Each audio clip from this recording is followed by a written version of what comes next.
I'd like to call the Gurnee Village Board regular meeting of July 6th, 2020 to order. Roll call, please, Andy. Present. Here. Here. Ross. Here. Garner. O'Brien. Present. All right, and Trustee Garner let us know he wouldn't be here tonight, so please join me in the Pledge of Allegiance. I pledge allegiance to the flag of the United States of America and to the republic for which it stands, one nation, under God, indivisible, with liberty and justice for all.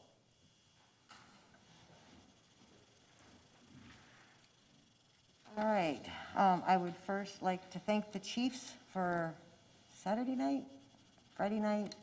Excellent job by our officers, our fire and police, especially police. I know that was great risk to go in and take care of that young lady and her young child, not knowing the situation, and just amazing what they do. So thank you to both for very courageous behavior that night.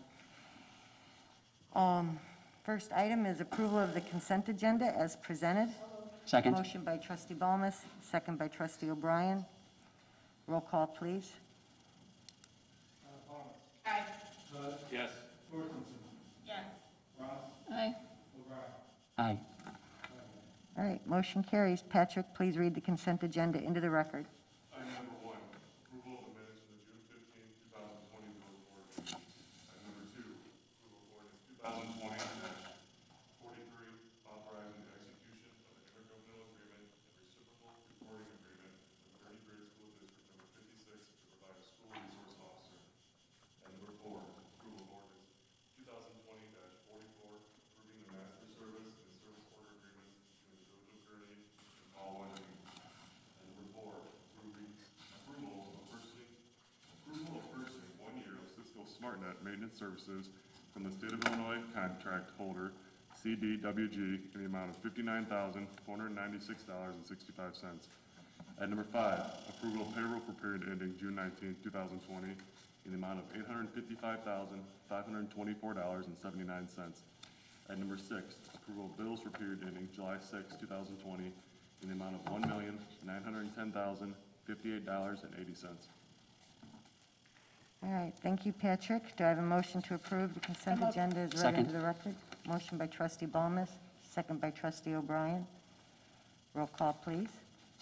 Balmas. Aye. Bud. Yes. Thorstenson. Yes. Ross. Aye. O'Brien. All Aye. right, motion carries. We'll move on to petitions and communications. And we are honored tonight to have Gavin Short with us. He's achieved his Eagle Scout. You are our first guest in months. It's so nice to see faces.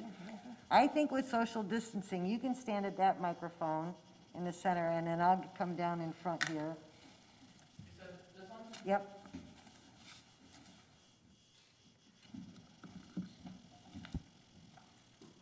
All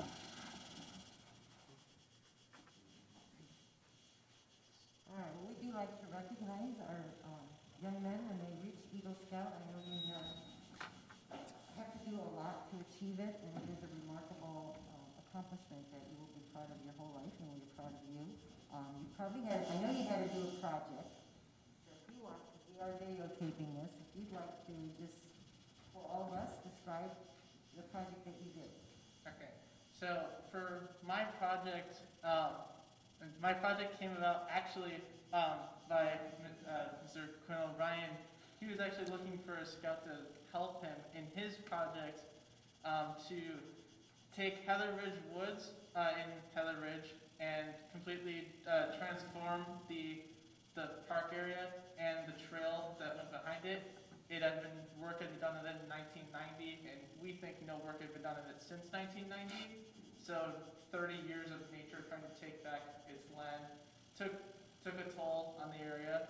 So my project, we took that trail that went through the woods, we put down wood chips on the trail to restore it. And in addition, we took the benches, the 5 wooden benches along the trail, refurbished all of them, repainted all of them to make them look like and function as new. Then in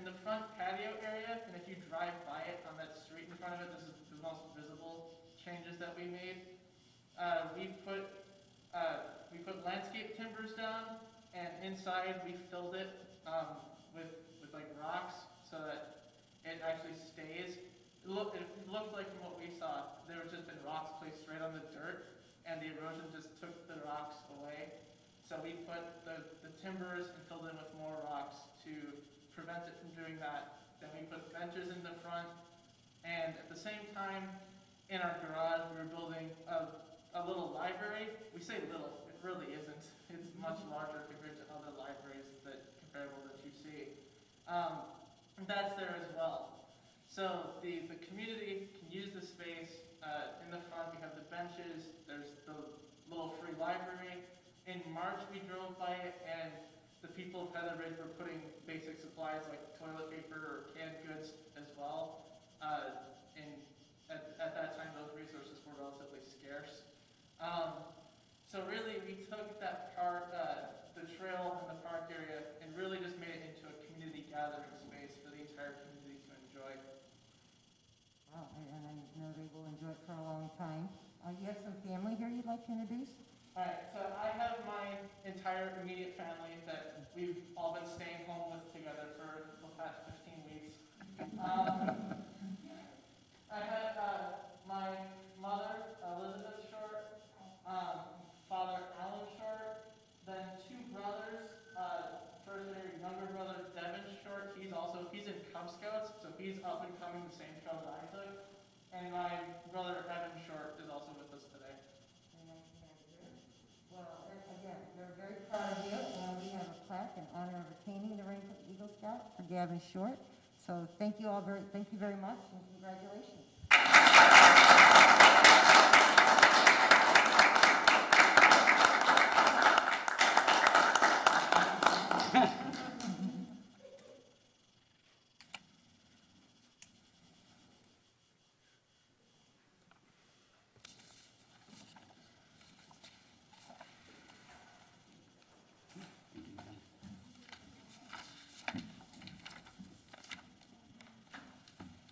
It's so nice to have company. Okay, that's all of our petitions and communications. So any reports? No reports tonight. Old business? None. We're going to move on to our new business. First item is approval of ordinance 2020-45, granting a special use permit to allow building elevations that depart from the requirement that they consist of office-type exterior architecture for a restaurant depot facility proposed on property zoned in I-1, located on the east side of Tri-State Parkway, approximately 800 feet south of Route 132. Sure, so you had a memo from our planning manager, Tracy Velkover, on this. Restaurant Depot, who's a wholesaler that sells food and supplies to non-chain food service operators, is looking for a special use permit to allow the development of its facility with the exterior elevations facing a roadway that depart from requirements that they're consistent with office-type architecture. The petitioner noted that as a wholesale facility, they typically don't lend themselves to office-type architecture. As it relates to Office Depot, between a quarter and a third of the building is cooler or freezer area. They also use 24-foot tall high box racking system, similar to like a Costco or a Sam's Club. So this really hinders their ability to have lots of windows and those other features I usually see in an office-type development. Their typical building is primarily pre-engineered metal paneling, painted white with a blue band on it.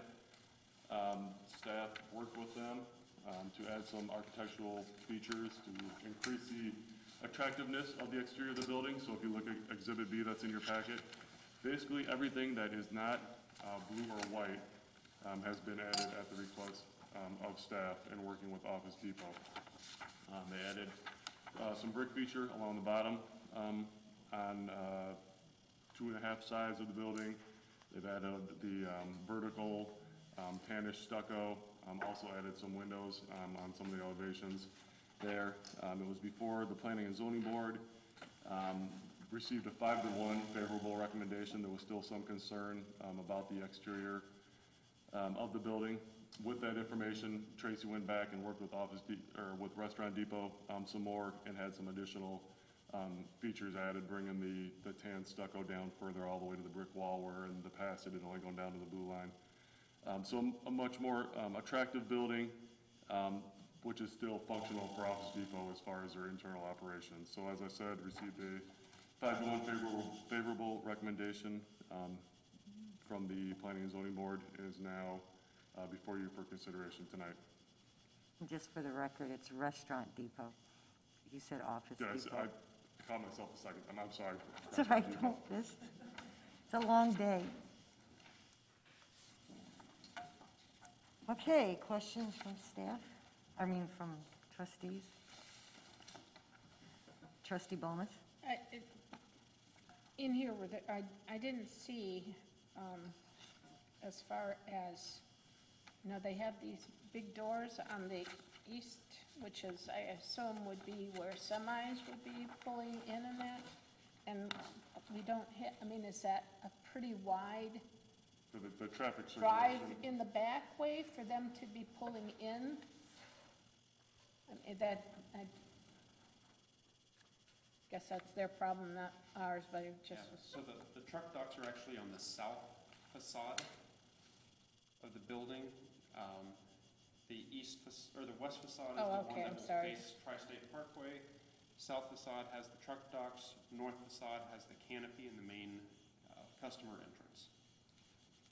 So that we've But looked at that, there's still enough land use, this looks like a huge building, and there's still enough land use around It's it? a large for- building. They're only proposing to use about probably two-thirds to three-quarters of the site.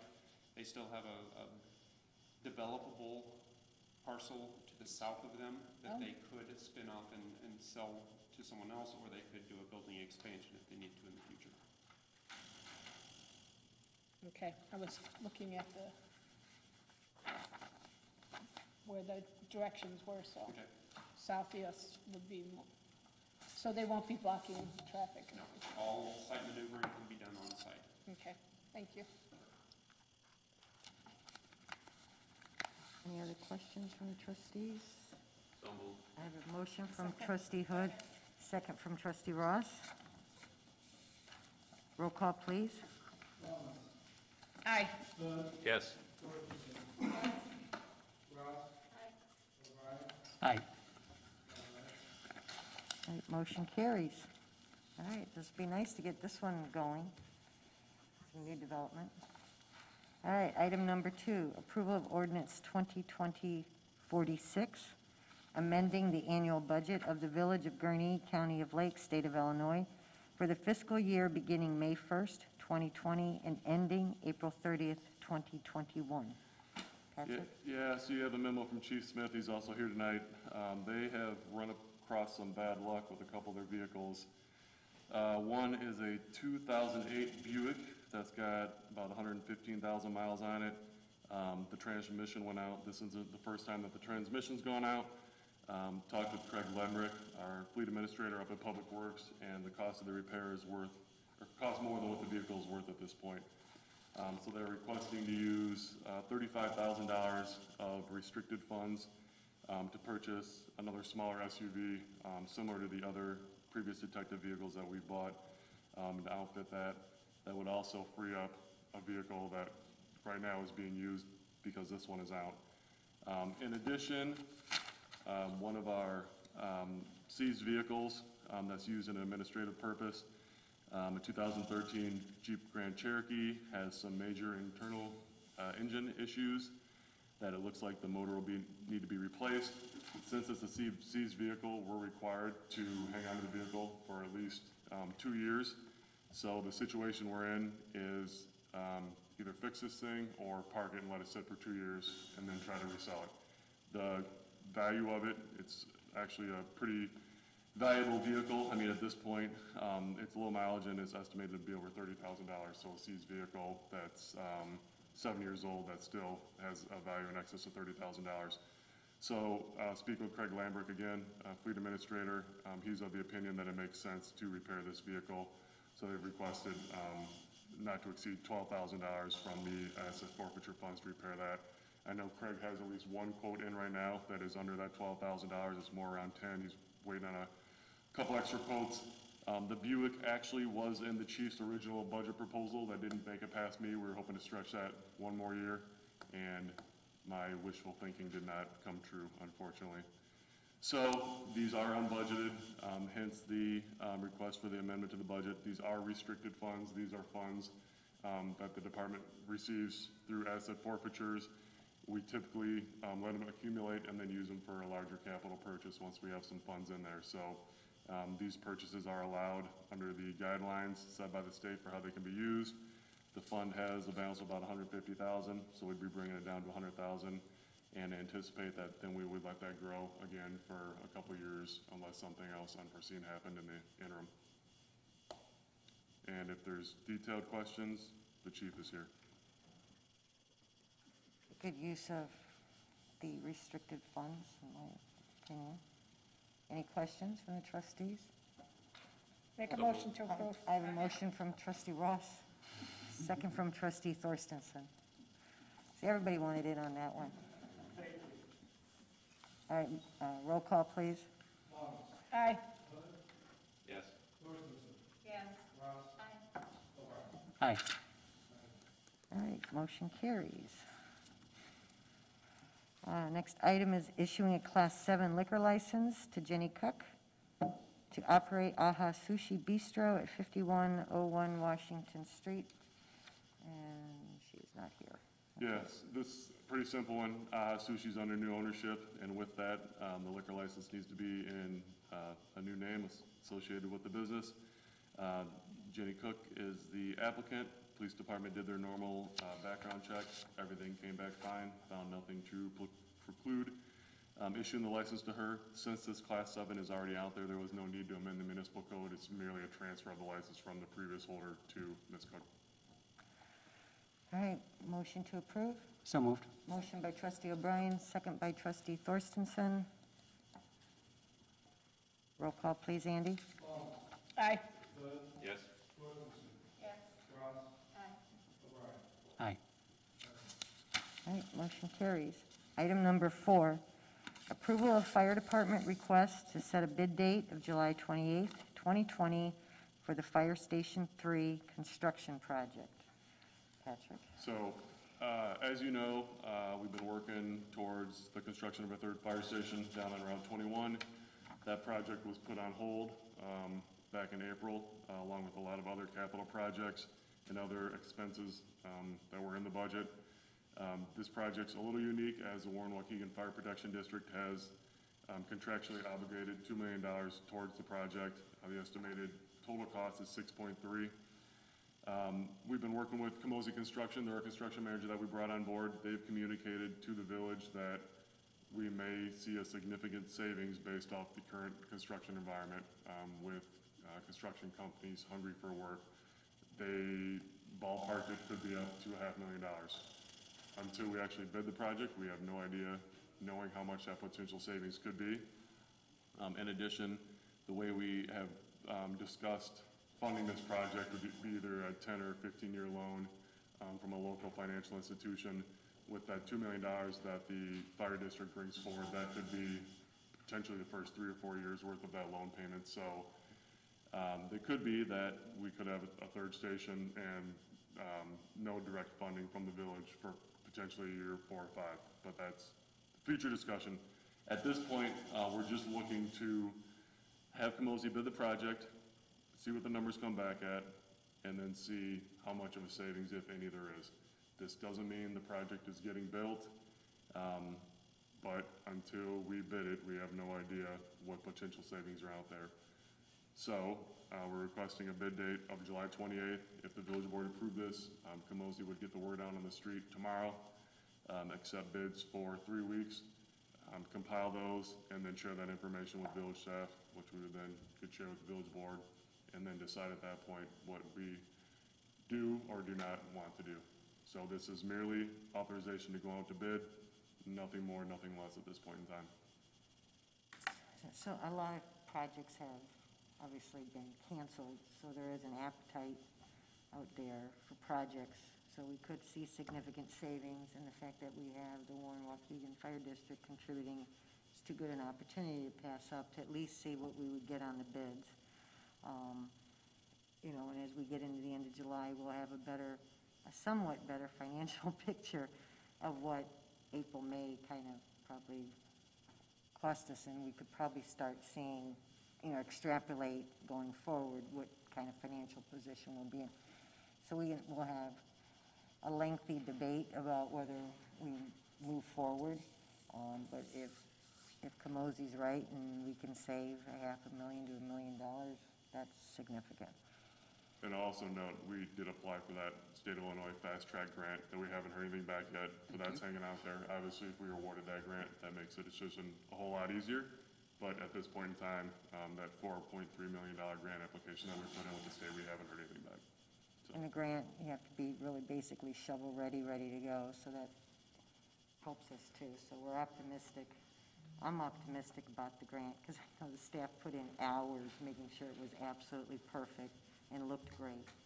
So yeah, if we get the grant, that makes the decision easy. If we don't get the grant, then yeah, it's got to be a debate about what we want to do. It's just bidding right now. Go ahead, Trustee Balmas. No, I just have difficulty hearing you. Oh, because of I feel like I am muzzled. So moved. Second? I have a motion from Trustee O'Brien, second from Trustee Ross. I just want, what part do you want me to talk again?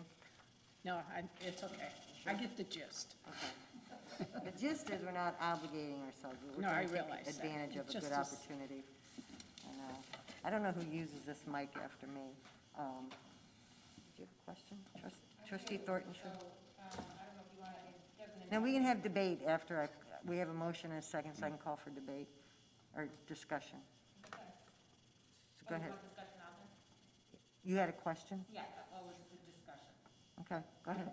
So have you heard from any other, has the grant been issued to anyone else? No, I checked DCO's website on a daily basis multiple times, and no fast track grants have been issued at this date, and we've had no, the only thing we've heard from them is confirmation that they received our grant application packet. So basically, we'd be proceeding in parallel paths whether we got the approval or not? Yes. Okay. All right, so I have a motion and a second. Roll call, please, Andy. Aye. Yes. Yes. Aye. All right, motion carries. Another step forward. All right, that's the end of our new business. I will open the floor to public comment. It was so nice that you joined us tonight. If there is no public comment, do I have a motion to So adjourn? moved. Motion by Trustee Balmas, Second. second by Trustee O'Brien. All in favor, say aye. Aye. We're adjourned.